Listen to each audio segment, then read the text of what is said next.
ഇങ്ങനൊരു കമനയെ കൊല്ലപ്പെട്ടുന്ന വാർത്ത സ്ഥിരീകരിക്കപ്പെടുകയാണെങ്കിൽ ഇനി അങ്ങോട്ട് എന്തായിരിക്കും ഇറാന്റെ പ്ലാൻ, എന്തായിരിക്കും ഇറാന്റെ സ്ട്രാറ്റജി? എന്തായാലും ഇനി കമനയെ കൊല്ലപ്പെട്ടു, ഈ ഭരണകൂടം താഴെ വീഴാൻ പോകുന്നു തോന്നുമ്പോൾ ഭാവിയെക്കുറിച്ച് ആലോചിക്കാൻ അവർ നിൽക്കില്ല. അവർ സംബന്ധിച്ചിടത്തോളം പ്രസന്റിൽ ജീവിക്കും, വർത്തമാനകാലത്ത് ജീവിക്കും. വർത്തമാനകാലത്ത് അവർക്ക് നിലനിൽക്കാൻ, അവരുടെ അസ്തിത്വം നിലനിർത്താൻ ഏതറ്റം വരെ പോകേണ്ടി വരും, ആ അറ്റം വരെ ഇറാൻ ചിലപ്പോൾ പോയേക്കാം. അതുകൊണ്ട് തന്നെ ഇനി വരുന്ന രാപ്പകലുകൾ, ഇന്നോ നാളെയോ കൊണ്ട് യുദ്ധം തീരില്ലെന്ന് ബെഞ്ചമിൻ നെതന്യാഹു പറയുന്നു. അൾട്ടിമേറ്റ് ലക്ഷ്യം കൈവരിക്കുന്നവരെ യുദ്ധം തീരുന്ന ഡൊണാൾഡ് ട്രംപ് പറയുന്നത്. അതായത് ഇന്നോ നാളെയോ കൊണ്ടൊന്നും സമാധാന കരാറിലൂടെ, ഒരു ചർച്ചയിലൂടെ ഈ പ്രശ്നം പരിഹരിക്കപ്പെടുമെന്ന് ഈ ഘട്ടത്തിൽ അല്പം വിഷമകരമായിട്ട് നമുക്ക് അറിയേണ്ടി വരും. അതിന് സാധ്യതയില്ല.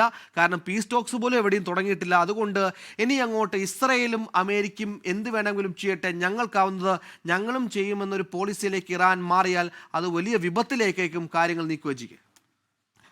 സുഹേൽ, ഏതായാലും ഐക്യരാഷ്ട്ര രക്ഷാസമിതിയുടെ സുരക്ഷാ കൗൺസിലിൻ്റെ അടിയന്തര യോഗം ചേരുകയാണ്. അതേസമയം തന്നെ ഡൊണാൾഡ് ട്രംപ് ഈ ആക്രമണത്തിലെ വലിയ വിജയമായി, അതിൻ്റെ വലിയ അവകാശവാദമായി മുന്നോട്ട് വയ്ക്കുന്നത് അയത്തുള്ള അലി ഖംനൈ എന്ന ഇറാൻ്റെ പരമോന്നത ആത്മീയ നേതാവ് കൊല്ലപ്പെട്ടു എന്നതാണ്. കനത്ത നാശനഷ്ടങ്ങൾ ഉണ്ടാക്കുന്ന ഉഗ്ര ആക്രമണമാണ് ഇറാനും ഇസ്രയേലും അമേരിക്കയും സംയുക്തമായി ഇറാനുമേൽ നടത്തിയത് എന്ന് ഡൊണാൾഡ് ട്രംപ് പറയുന്നു. അത് ഒരു റെജീം ചേഞ്ചിലേക്ക്, ഒരു ഭരണമാറ്റത്തിലേക്ക് നയിക്കുമോ? അത് അമേരിക്കയും ഇസ്രയേലും കണക്കുകൂട്ടിയതുപോലെ അത് എളുപ്പത്തിൽ സാധ്യമാകുന്ന ഒന്നാണോ?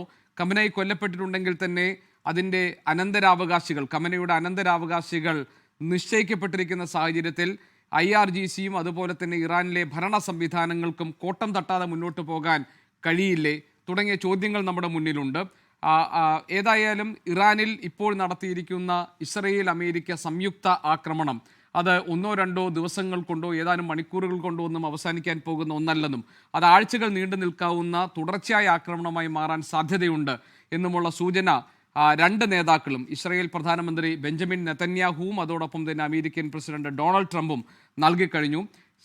പൂർണ്ണമായ യുദ്ധ സജ്ജീകരണങ്ങളോടുകൂടി വളരെ ആസൂത്രിതമായി നടപ്പാക്കപ്പെട്ടതാണ് ഇറാന് മേലുള്ള ഈ ആക്രമണം എന്ന് വ്യക്തമാണ്. വളരെ രഹസ്യമായി കഴിഞ്ഞ ആഴ്ചകളിൽ, കഴിഞ്ഞ മാസങ്ങളിലൊക്കെ രഹസ്യമായി ഇസ്രായേൽ പ്രധാനമന്ത്രി ബെഞ്ചമിൻ നെതന്യാഹുവുമായി ഡൊണാൾഡ് ട്രംപ് ആശയവിനിമയം നടത്തിയിരുന്നു. ഡൊണാൾഡ് ട്രംപിൻ്റെ ഏറ്റവും അടുത്ത വൃത്തങ്ങളിൽ പോലും ഈ കാര്യങ്ങൾ അറിഞ്ഞിരുന്നില്ല. ഉദ്യോഗസ്ഥരും വളരെ നിർണായകമായ വകുപ്പുകൾ കൈകാര്യം ചെയ്യുന്ന മന്ത്രിമാരൊക്കെ തന്നെ അവസാന മണിക്കൂറുകളിലാണ് ഈ ഒരു ആക്രമണത്തിൻ്റെ വിവരങ്ങൾ അറിഞ്ഞത്. അത്രയും രഹസ്യ സ്വഭാവത്തിലായിരുന്നു ഇതിൻ്റെ മുഴുവൻ ഒരുക്കങ്ങളും നടത്തിയിരുന്നത്. ഇസ്രയേലിൻ്റെ താല്പര്യവും അമേരിക്കയുടെ താല്പര്യവും ഒന്നു ചേർന്നുകൊണ്ട് ഇറാനുമേൽ കടുത്ത ആക്രമണം നടത്തുക എന്ന പദ്ധതി നടപ്പാക്കുകയാണ് ഇരുവരും ചെയ്തത്. ഒരു ഭാഗത്ത് ഇസ്രയേലിൻ്റെ ആണവ പദ്ധതികളെ അപകടത്തെ ചൂണ്ടിക്കാണിക്കുകയും ഇസ്രയേലിൽ നടക്കുന്ന സംഭവങ്ങളെ ചൂണ്ടിക്കാണിച്ചുകൊണ്ട് നിബന്ധനകൾ വെച്ചുകൊണ്ട് ചർച്ചകൾക്ക് നേതൃത്വം നൽകുകയും അതിൻ്റെ ഭാഗമാവുകയും അതേസമയം ചർച്ചകൾ പൂർത്തിയാക്കുന്നതിന് മുൻപ് തന്നെ